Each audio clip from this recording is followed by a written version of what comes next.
So welcome everyone to today's panel, helping ELLs engage with and navigate their new communities. We have a full agenda this afternoon, and are looking forward to learning from several people who are working across the state with English language learners and community-based learning. This is our agenda for today. We have 4 different panelists who will be speaking about civics field trips, enrichment outings, and guest speakers, and adult education navigators with our technical college system and community resources. There is an opportunity for you to ask questions of your panelists. We invite you to do that in the chat.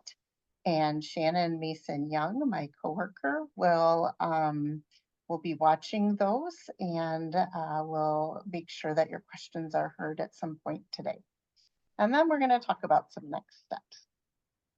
So the purpose of today's call is to explore replicable practices and engaging English language learners in their communities, and then to create opportunities for mentorship and partnership with all of you to develop community engagement across the state. So we'll talk about that as well this afternoon. Our panelists today are Cassie Christensen, Alec Georgeson, Shelley Carnes, and Deborah Lindberg, and you'll be hearing more from each of them today. And so we're going to start today's panel with civics field trips and Cassie Christensen. Great. Well, thank you, Anna and Wisconsin Literacy, for inviting the Kenosha Literacy Council to join this panel. I'm very excited to share some of the successes that we've had with some civics-based field trips with our learners. First, we want to talk a little bit about community literacy. So for us at KLC, we take community literacy to mean that one has the ability to be engaged in their community, and they're able to access everyday services and participate in community activities. And students who can achieve community literacy are more likely to become leaders within their family and their community, acquire the life skills that relate directly to their needs as community members, and help the community grow whole as stronger as a whole. I want to talk a little bit about experiential learning. So at the Kenosha Literacy Council, we incorporate experiential learning into all of our programs. Experiential learning is a learning process that actively engages students. They learn by doing and then reflecting on their experience. And research has shown us that experiential learning is important because it makes learning more relatable. It increases the effectiveness of learning, links the theory to practice, assists in memory retention, and increases student engagement. In particular today, I'll be focusing on one of our programs that we hold here at the Kenosha Literacy Council that really embraces experiential learning at the core, and that is our ELL Civics class. So the ELL Civics class helps students explore topics like public schools and health, using the library, housing, local government, and finances. And through this class, students improve their English while they're also doing a lot of hands-on activities, experiencing places in the community through field trips, or having guest speakers come into the class to talk about specific topics. So just for an example of this, one of the topics, health literacy, the students do a lot of hands-on activities. They research places in the community to create a medical services guide. They may have a nurse come in and learn about blood pressure and cholesterol and maybe check all of their blood pressure. We might invite a fitness expert to come in to lead some exercises. They learn about nutrition nutrition from a nutritionist from the community. And they also tour a local pharmacy. So in this class, they're not only learning English, they're learning so much more. They're learning how to engage in the community in hopes that they will become better leaders of their families and in our community. And so for all of these topics, we choose guest speakers and field trips based on what we know the students need and our curriculum. But the other part of it is that we select the places based on student input, which is collected at the beginning of each topic or unit being taught. And we do that through KWL activities or through kind of student advisor or advisory committee. So that goes into the planning of each one of our field trips. That's the first step. The second step is to contact the location if you need to schedule a tour. So some places you might need to do that, and some places you don't necessarily need to set up a tour. A larger part, I think, in going into field trips is planning for transportation. So at the Kenosha Literacy Council, we generally have students carpool, or we go together and walk if it's someplace near the Literacy Council. Preparing students ahead of time. So the field trips are always based on what the curriculum being taught is and also questions that the students have. So throughout the units, we teach vocabulary and concepts.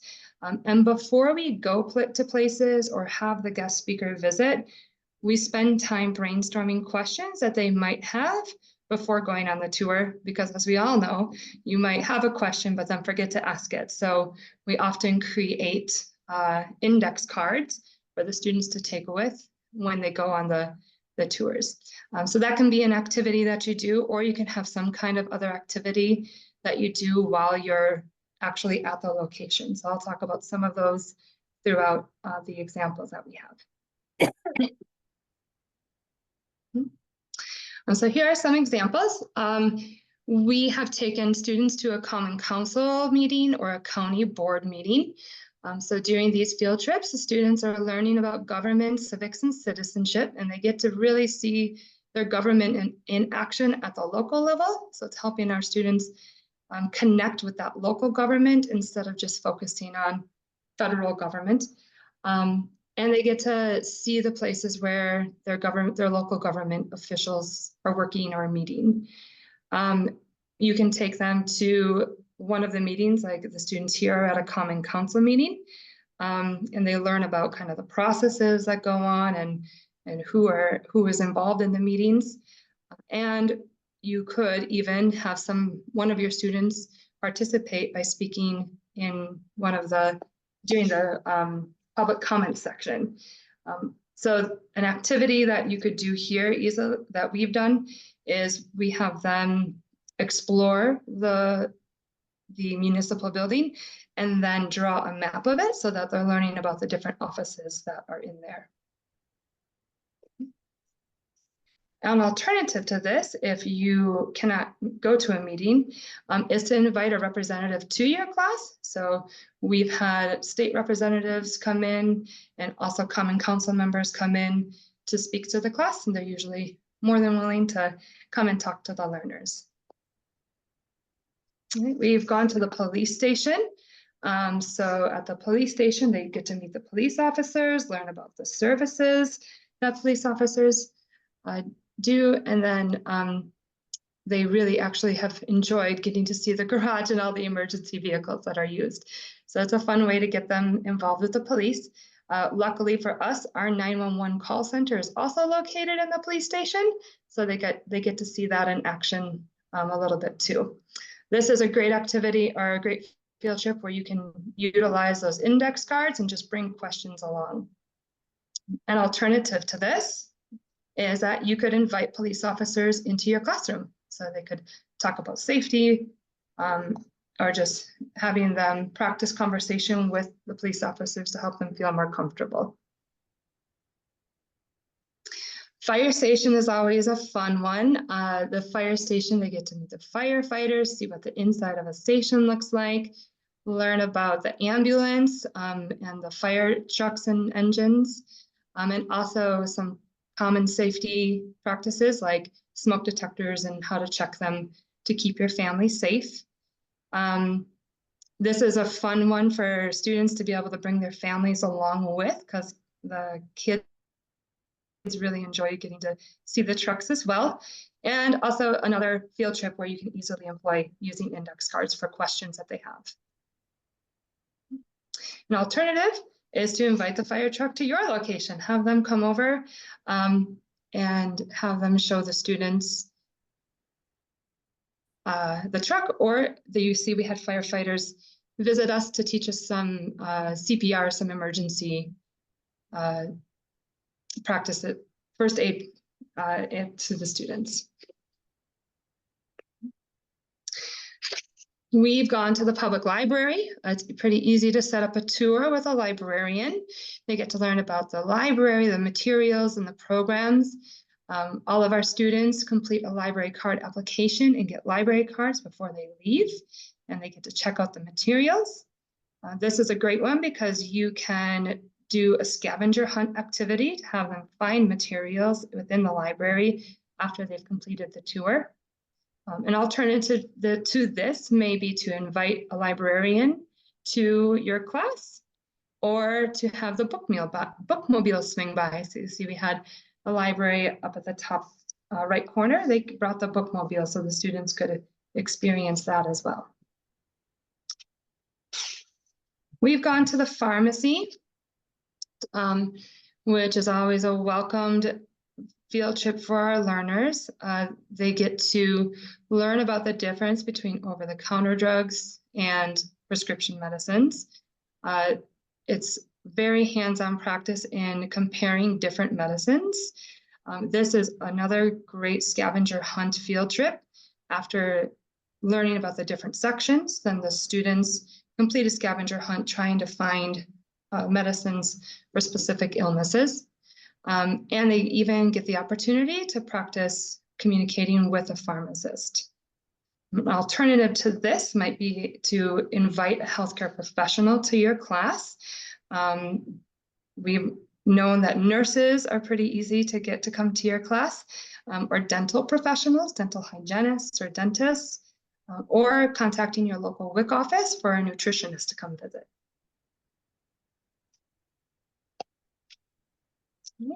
A last one here. This is our visit to the bank. So we toured a local bank in Kenosha, and the banking professionals are teaching us about all the different services and products that they offer. So they get to practice their English specifically with bank professionals. And one thing we've learned from our learners is that using the drive-through is actually a pretty scary task when you have limited English. So you'll see that the banker is leading the students through how to use the drive-through. An alternative to this would be to invite a banking professional to visit your classroom and go through different products and services within the classroom. So we've done lots of field trips. Those are just a few examples. The other ideas and things that we've done is we've taken the students to a gym and partnered that with a grocery store. So tying in nutrition and shopping with physical fitness. We've gone to the hardware store to practice vocabulary about buying the things you need to fix things in your house. We've visited a university and gotten a tour. Public schools for people who are parents or people who just want to learn how the system works here in the United States. And we've visited the hospital as well, and they've taken us on a tour to see the different sections of a hospital. So as I mentioned, the field trips are arranged based on what we know students' needs might be, but also we tailor the class to the students' questions that we gather at the beginning of the class so we can directly meet their needs and their interests. Thank you so much, Cassie. And again, if you have questions for Cassie, please put them in the chat and Shannon will keep an eye on that and bring them up at the end of, or after all the panelists today. So next we have Alec Georgeson from the International Institute of Wisconsin to talk about enrichment outings. Yes, hello everybody, and thank you for joining our webinar today. I'm very happy that you've all decided to spend time with us. And thanks, Cassie, for that really useful presentation. I think I learned quite a few things too. So yes, I don't have as many pictures, but I hope to still impart useful information. So for our enrichment outings, I'm going to break it down into a few reasons for undertaking them. The main reason that I like to do these enrichment outings, field trips in my newcomers class is because, well, we are a refugee resettlement agency. So most of my students have just recently arrived to the country, and they're facing so many things in terms of papers they need to do, appointments they need to attend, housing they need to secure. So there's a lot of stress and pressure. So I think that it's a pretty established fact that newcomers can face many mental health issues. Some social determinants of those issues include things like needing to find a stable income, searching for employment, which is usually the first thing they do, among the first things they do upon arrival, finding stable housing, and of course, the thing we all deal with, addressing language barriers in the community. Go ahead. So our enrichment outings, one of the motives behind us doing them are to lead to the personal enrichment of the student.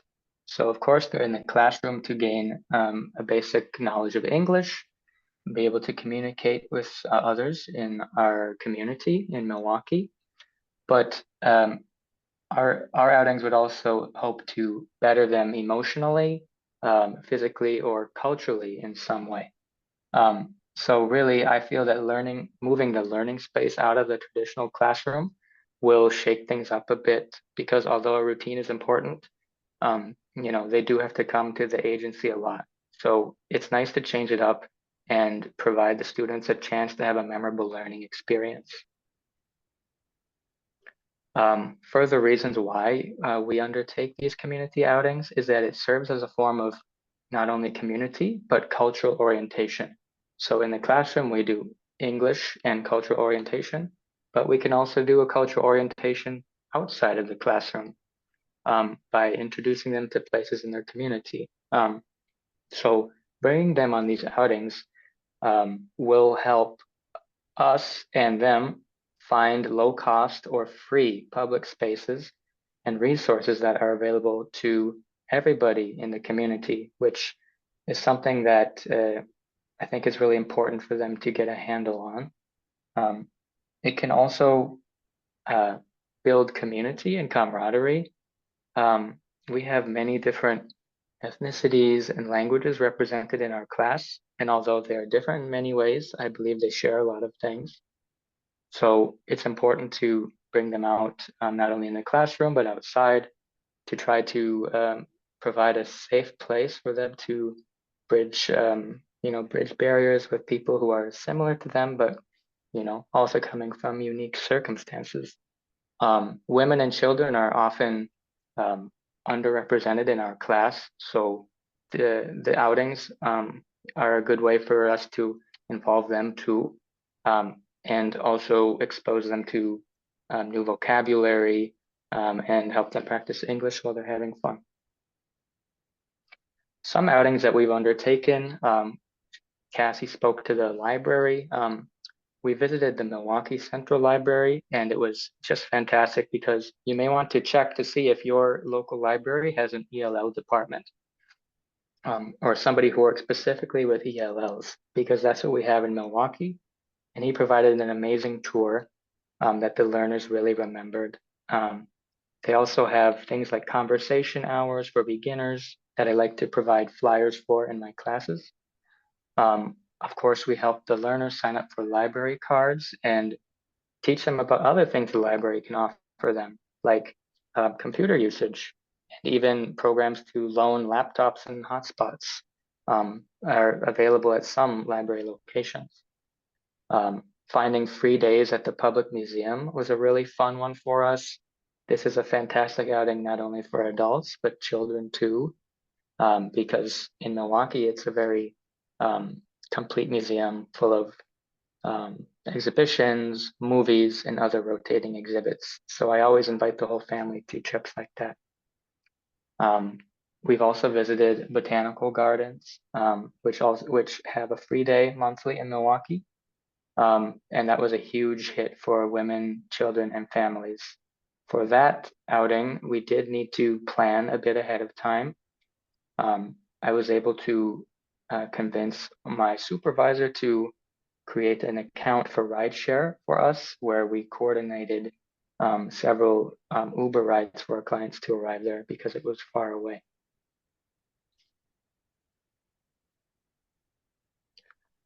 It can seem daunting to get started, but thankfully there are some amazing coworkers who I have. So I would ask my colleagues about how to get started with community outings.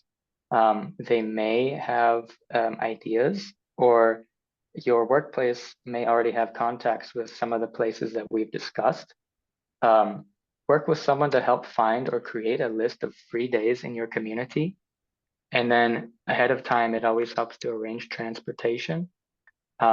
If your community does have public transit, then I find it a useful learning opportunity to go with them on these trips and show them how to board the bus and answer any questions they may have. If you do have colleagues who are willing to drive to the trip with you, which was my case, or maybe even some students who are willing, it helps to have a sign-up sheet or some kind of spreadsheet to keep track of who's riding with who. And then, as I mentioned before, looking into if you are in an urban area, you may have the opportunity to use Uber or Lyft for business accounts. For guest speakers, I really have to credit my coworker in the health department for this, because I work closely with her. Usually on Wednesdays, one Wednesday a month, we send our students to her health workshop, and we use it as a chance to introduce them to health topics, but also some, reinforce the English terms that they've been learning. So we've invited speakers from work closely with colleges and universities who may have students who need to complete service learning projects to come and present about nutrition or summer health hazards and healthy eating. We've invited the Medical College of Wisconsin to come and give blood pressure tests. And we've, invited many great guest speakers to teach our students. Okay. For those workshops, there are many considerations to consider, like how many attendees will be coming, what languages may you need for interpretation. Thankfully, we have the capacity to have volunteer interpreters, which is another thing you may want to consider, because people will gladly sign up to interpret in their language if it counts as a good resume builder, or even technology for live translation, which my workplace is working on putting into practice with transmitters and receivers. And then you can also set out some donations for these workshop or speaker events, because you may be congregating many people in one place to provide them those things. To help your student also connect to the local community college, it's good to establish a relationship with them.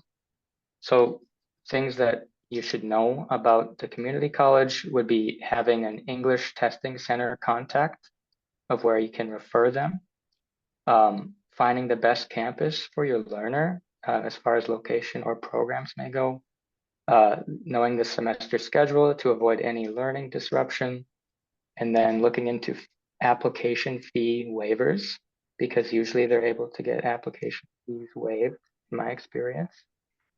What I've done personally, and this depends on every student, is I visited the campus to see what the service is and what the layout is like. I've contacted the advisor, especially looking for one who works with multilingual learners or international students. I've helped students set up placement tests for the ELL classes at our local community college. Again, I've gotten rid of the fees by asking for fee waivers for them, and then help them create accounts and apply for classes. But really, if the student is capable of doing that themselves, then they surely should do that. But some of them do need a leg up with that. Thank you for listening, everybody, and I look forward to hearing your questions and thoughts. Thank you, Alec. And that's a great transition now to Shelley Carnes, who is here from Northeast Wisconsin Technical College to talk about the adult education navigators that are located at the tech colleges across the state. Great. Thank you, Anna. Thank you, Alec and Cassie, for all the great information. So I am in a unique position at Northeast Wisconsin Technical College. I know a lot of us work or have worked in the past and kind of wearing multiple hats, right? Either teaching and case managing students, helping students transition, find other programs. So in my role as a navigator at NWTC, I work with students that are in classes as a case manager. So I work with our English language learners, GED, HSCD students, and Career Pathways Bridge programs. So for this presentation, specifically our English language learners and our refugee population, I help them to get their high school transcripts to be able to use them to start college. If they aren't able to get transcripts and they need a GED or HSCD, I'll help students get enrolled in those programs. And then we also have Career Pathways Bridge programs, which are specific to English language learners. Students receive additional support in the classroom while earning a certificate and college credit. I also work as a case manager with students in all of these programs, so providing support, connecting with resources, so working with different departments here on campus, as well as within the community in Green Bay, whatever resources that students need. And then I work with students, helping them to transition to college and career. So like Alec was talking about, helping students transition to higher learning, I work with a lot of community agencies, specifically Literacy Green Bay. When students are ready to make that transition, a lot of times they start with me and we talk about next steps, kind of talk about what it means to start college, the different levels of programming, and what they need to do to be able to apply and get started in classes. So for recruitment, as a navigator, I recruit students for our English language classes, our GED program, and our Career Pathways Bridge programs. So I collaborate pretty closely with Literacy Green Bay. We refer students back and forth based on their needs and what they're looking for. Also work with other community agencies. We just went and visited the Salvation Army last week. They do a free lunch for their clients. So we went during the lunch hour. So if anyone had questions about getting started in college, or if they needed some of our adult ed programs, we've also worked with our local food pantry and done open houses there. I also work with Catholic Charities, which is our local resettlement agency, to do referrals. We work closely with employers in the area, most specifically the meatpacking plants. We'll visit their companies during lunch hours. We'll do open houses to talk with potential students that have questions about maybe improving their English skills, or if they want to get started in college but don't feel quite ready for it. we'll talk about those career pathways bridge programs. And then here on campus for our English language classes, I do classroom presentations to talk about the different resources available to students as well as opportunities for getting started in college. I find a lot of students that I work with want college, they want to further their career, but they don't necessarily feel quite ready. Maybe that confidence level isn't quite high enough. So we'll talk about the different options and all the support they would receive while in classes. I've also done classroom presentations at Literacy Green Bay for students that are looking at potentially getting started in college to let them know that it's an option and start talking about some goals that they might have. As a navigator, I also do case management with students. So provide support to students, connect them with resources, and then we reach out to students. So when I say we're lucky enough to have received a couple of grants to have a couple of part-time navigators on campus too. So there's 3 of us working with students in these programs right now. Again, we collaborate with community-based organizations. So with Literacy Green Bay, I a lot of times will refer students to the tutoring program if they have more specific needs or aren't getting what they need out of the classes that we offer.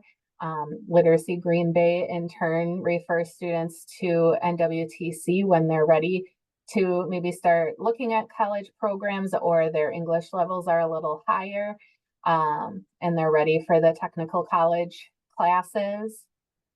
I collaborate with other departments on campus. So if a student is referred to me from another agency that maybe doesn't want English language classes, I'll get them connected with the right department.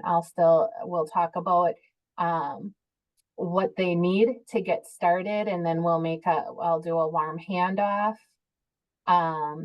Also collaborate if there are other resources, if students need help paying for classes. We do have student emergency funds as well that we're able to offer here on campus. And then we reach out to students in all of the English language classes, GED, HSED classes. Once a student completes a class, we'll reach out about next steps, other options. Instructors refer students to us for various needs, if they need resources or if they're starting to look at college options. And we also reach out if a student stops attending class. We try to pay attention to attendance. So if students stop attending, we'll reach out. A lot of times it's just a matter of they stopped attending because of a work schedule or they were out of town for a while and they weren't sure how to get back in. Sometimes students need some resources to be able to get back to class, whether it's transportation or maybe they need to attend virtually. So we look for some technology options for those students. We also work as transition specialists. So we meet with students one-on-one when they express interest in looking at other opportunities. So we'll discuss student goals, make referrals to different departments if needed. Sometimes it's a matter of a student needing to do a program shadow to find out more about a program. We'll help students complete the college application, talk about next steps, work with students if they have a college transcript from another country, or to be able to use their high school diploma from another country here. And then we do the warm handoff. So always do an introduction to the advisor that they'll be working with next. So really in this role, I a lot of times tell students, this is from another colleague of mine, that we're kind of their GPS on campus. We're here to help direct them, get them started on next steps. If they have any questions, a lot of times we're not able to answer, but we'll make sure we get them to the right person. before just sending them on. So they're not having to go from one person to the next to the next. We get them directly to where they need to be. So we do this through classroom presentations as well. We work really closely with all departments on campus. And then we do a lot of one-on-one coaching meetings with students. Shelley, can I just ask a quick clarification? There's a couple questions about, do all tech colleges in the state have navigators for assistance to the ESL students? I do not believe they do. I think Christina's on this call and she would be able to answer that better, but I do not think every campus has a navigator for adult education. Okay, Yeah, I'll and just then hop oh, on and just agree with you, Shelley. Sorry, Shannon. It really just depends. A lot of our instructors at different colleges have that role, or they'll be working with other departments throughout the college for career advising, for other transition supports. But transition supports are always built into the programming, even if there's not an official navigator position. Thanks. okay, great. Thank you.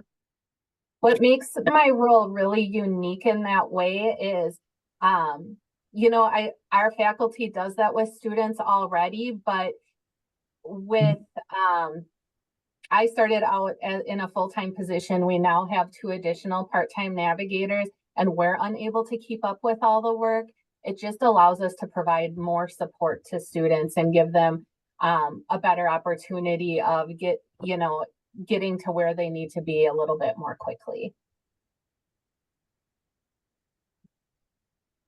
So then I just wanted to share some quick successes that we had in the last academic year.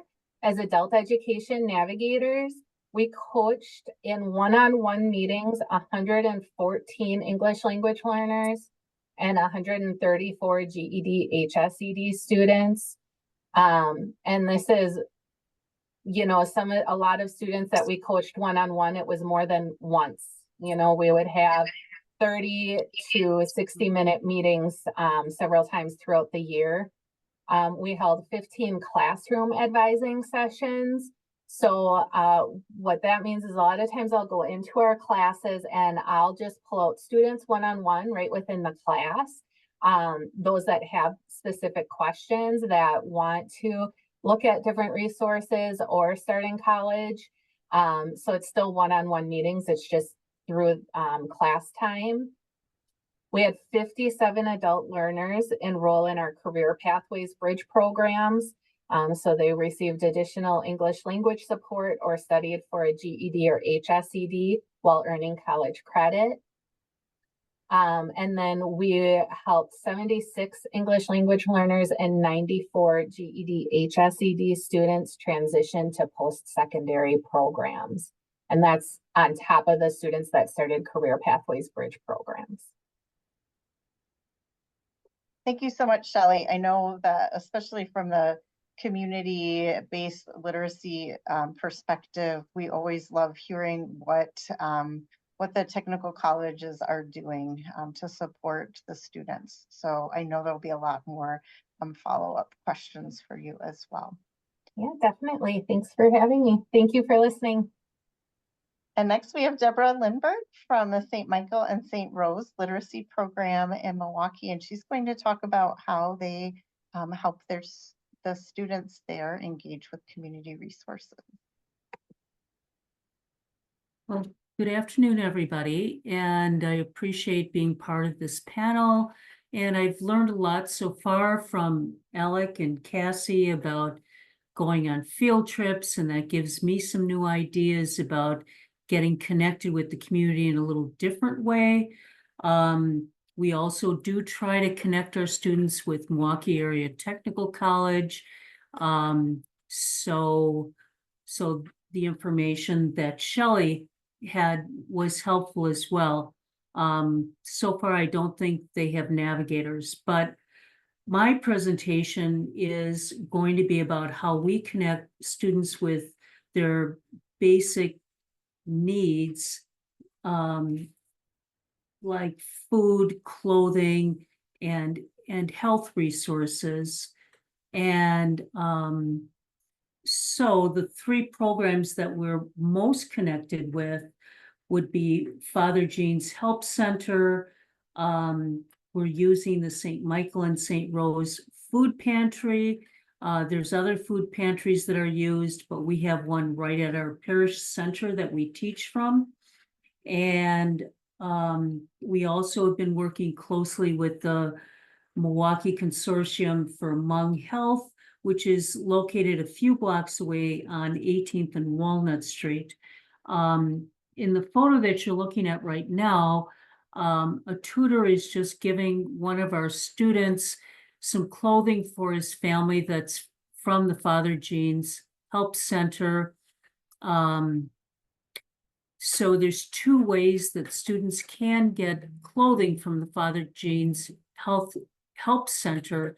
They can either go there in person Monday through Thursday from 10 o'clock to 2 o'clock. They need to bring an ID, supply the date of birth, and each family member can get 20 clothing items. They can also get some additional socks, underwear, winter wear. If they cannot go in person because they're working during the day, I can fill out a form requesting clothing items and also supplying all the information regarding their IDs, date of birth, family members, first and last name, the ages of the kids, the sizes, the types of clothing they're looking for. And I usually get a phone call a few days later that the order's filled. I go and pick it up and I bring it to our learning center and we give the student the items. So I can go to the next, and then the students in the picture below are two of our students from Nicaragua. They're getting some food and household items from the St. Rose Parish Center. Their food program is on the second and fourth Tuesday of each month from 4 o'clock to 6 o'clock. They not only get a bag of food and some meat and fish, but there's also a clothing bank and household items that they can choose to take home. So the next slide is about the Milwaukee Consortium for Hmong Health. And this organization is basically run by Southeast Asian women that speak the languages of the women in our community, which would be Chin, Karen, Karenni, and I believe some Thai. So they've worked with us by coming to our center and presenting a video specifically on women's health. With having interpreters, it was very helpful to be able to explain the information that they were talking about in the videos. They also encouraged the women to come to their center for health screenings and to get help signing up, making appointments with healthcare centers. Because they can interpret, the women are more comfortable making the appointments. They can also go with them to the appointments. We've had 2 presentations at our learning center. One of them was on March 2nd, and that was the Asian students. And the other was for Hispanic students on June 29th. They're trying to expand and address some of the Hispanic population in the area. And so they did the same presentation, but interpreted in Spanish. So I could probably go to the next. I think there's one more slide. Okay, so we also connected with the community resource fair that was over at Milwaukee High School of the Arts. That was on May 5th. And there were 40 community programs there that were talking about the resources that they provide. They were doing some screenings. They were providing some free items. An important event that took place was a naturalization ceremony. And one of our students and tutors are in the picture. That student got his citizenship that day. There were 74 people that were getting their citizenship. It was a wonderful presentation. The judge talked about her family's journey in coming to the United States from Haiti. And she was actually able to present her own mother, who was, I believe, 94 years old, receive her citizenship. So it was a very wonderful experience. So we've been trying to connect our students with the community by going out to different locations. We've also gone to the public library, helped students get library cards, introduce them to how to use the library with their children. And, you know, we plan in the future to go on other field trips and invite community people to our location. We teach students of all levels of English. As you can see, we have a citizenship program, and we've been teaching some computer skills. So that's pretty much all I have to say about what we're currently doing. Great. Thank you so much, Deborah, for sharing your program's experiences as well. So what we'd like to do is open up for some questions right now. We have about 10 minutes for questions, and then we'll talk about the next steps and how you can continue to engage with these panelists and others that are a part of Wisconsin Literacy's network. So feel free to type your questions in the chat, or you can raise your hand.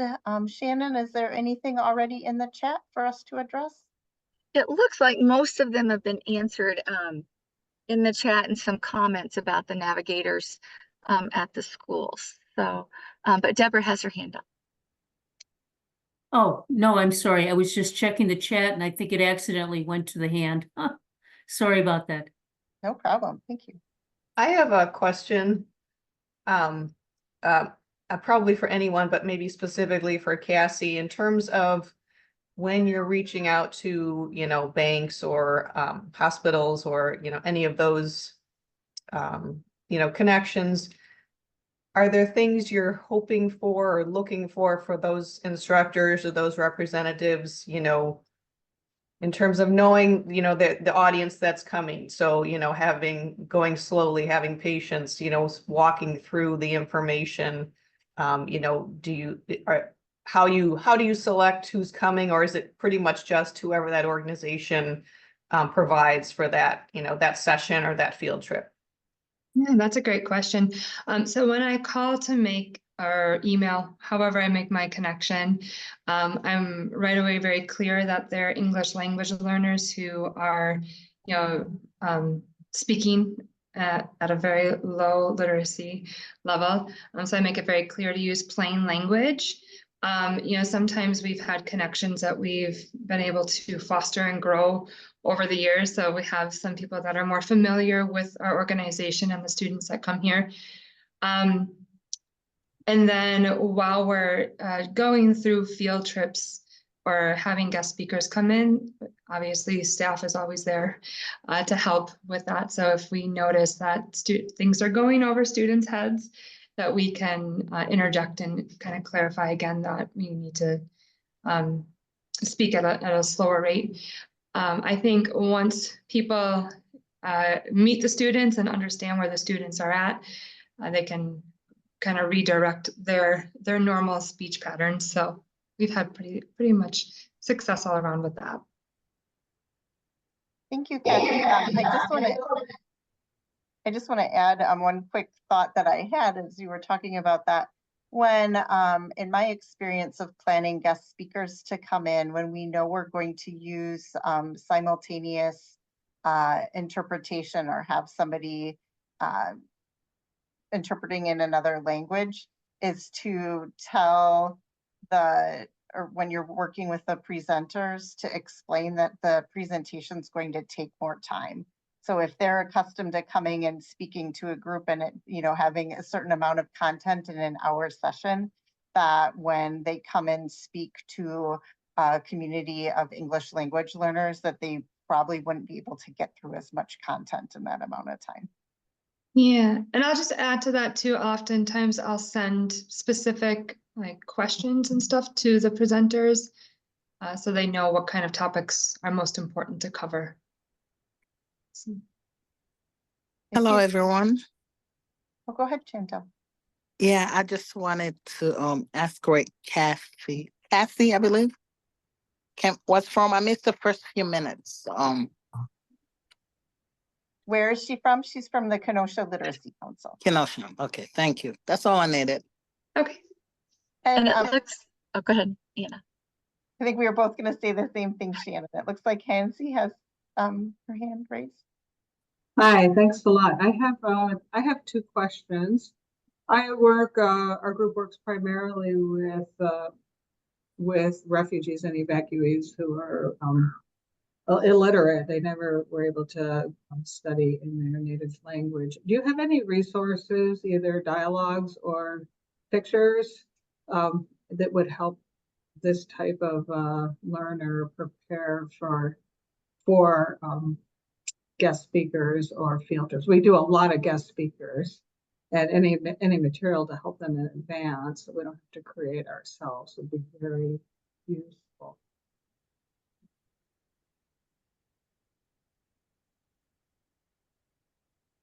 So the Literacy Council, the Kenosha Literacy Council,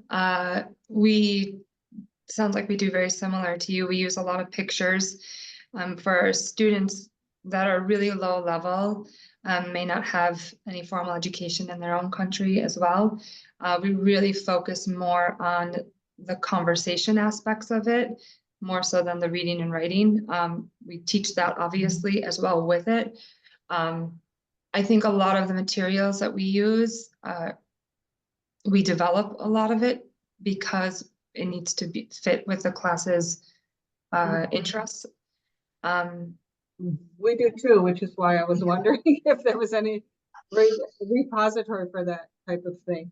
And the other particular topic that we've been having trouble finding a speaker or teacher for is first aid and safety in the home. Most of the sort of first aid trainers and things, they're doing CPR, they're doing things at a much higher level, and we want to keep kids from getting burned and sticking their fingers in the light socket and running out into the street and getting hit by a car, things like that. Are you aware of any organizations other than the fire department who would provide that type of training? Because our local fire department won't.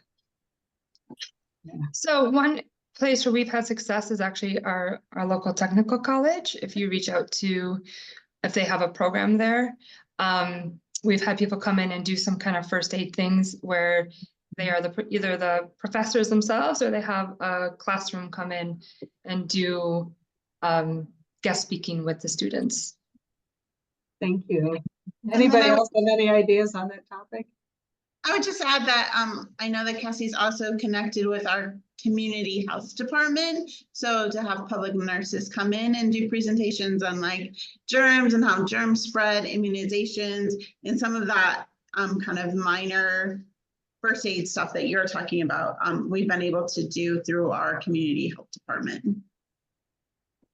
Thank you. I mean, we work with people who lived without electricity and things like that. So it's a big learning curve. Thank you very much. Absolutely. We do as well. So I want to add, I don't know if anybody on Wisconsin literacy staff can put this in quickly, but Catholic Charities in Green Bay, or excuse me, in Milwaukee, put together a lot of videos or short, like that are on YouTube about different topics, and they're translated into many refugee languages. And so you might find some good resources in there as well. And then I'd like to take this opportunity to transition into our next steps, specifically because I think that this will help you, Hensi, with some of your challenges as far as finding materials. We are going to have another session, a follow-up session on Monday, September 16th. This code on here, this QR code can take you to that registration for that session. But we'll also send this out in the follow-up email. And we'll have the opportunity on this call to meet as small groups with the panelists to talk about some of these things. So like really look into finding resources, or if you don't have, if nobody knows of them, coming up with a plan to create materials and things that we can share statewide about that. And then on this call, we'll create action plans to implement community engagement activities. So again, hoping that this will help us really dive in more deeply